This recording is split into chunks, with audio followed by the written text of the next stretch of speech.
This Metron Prism register already has the correct adapter ring attached.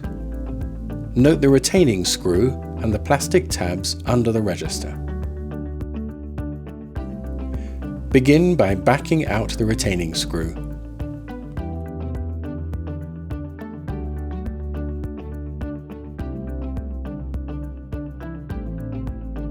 Place the register on the meter, then rotate it so that it engages with the tabs. The meter's LCD display, which is under the flap, should be at 90 degrees to the meter's flow direction. Tighten the retaining screw firmly.